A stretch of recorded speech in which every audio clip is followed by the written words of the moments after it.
Oh là là, quel honneur. Oui, déjà venu par là. Charles Daillot, maire de Mont-de-Marsan. Voilà, je suis heureux de vous accueillir dans un moment qui est particulièrement important pour notre ville. Ici, vous êtes sur une terre voilà, de culture, de tradition, mais aussi sur une terre de cyclisme.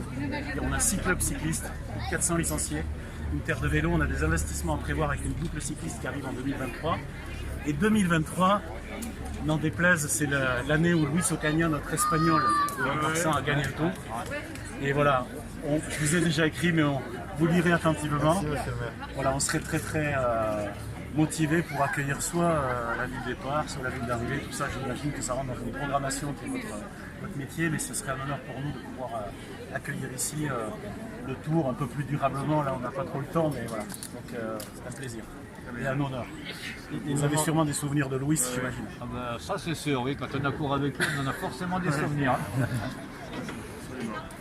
Donc j'aurai l'occasion de dire ça tranquillement, vous n'aurez pas venu, mais j'aurai l'occasion Je de ne vous vous dire. promets rien, mais ce sera pas au fond de la pile, et la présence d'Eddie Merckx et de Bernard Thévenet en atteste. Voilà. Et puis ici, tous les gens qui sont ici ont une culture du cyclisme. On aimerait tellement voir le Tour s'arrêter un peu ici. C'est déjà arrivé, peut-être même pas ici, mais c'est déjà. Voilà, il y a peut-être quelque chose à faire. Je sais que ça parle du Mao. 2023, c'est l'année anniversaire de la 50e année de la victoire de Luis Ocaña. Et pour nous, ça revêt un caractère très important.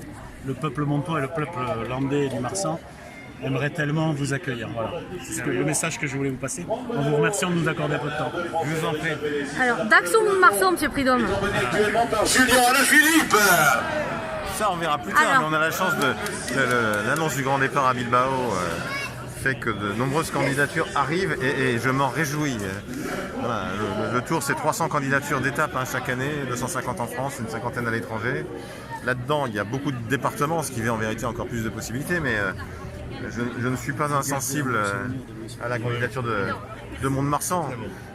Surtout présentée comme elle est pour les 50 ans de la victoire de l'Espagnol de Mont-de-Marsan, Luis Ocaña, et encore une fois la présence d'Eddie Merckx et de Bernard Thévenet, c'est-à-dire pour moi ceux qui m'ont fait aimer le vélo par leur joute incroyable. Voilà, Eddie, c'est le plus grand champion de l'histoire du Tour de France, on l'a fêté avec le départ de Mourinx, sa plus grande échappée 1969.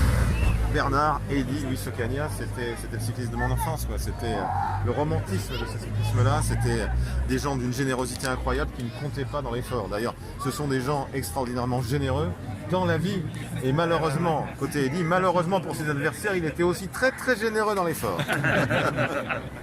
Je confirme.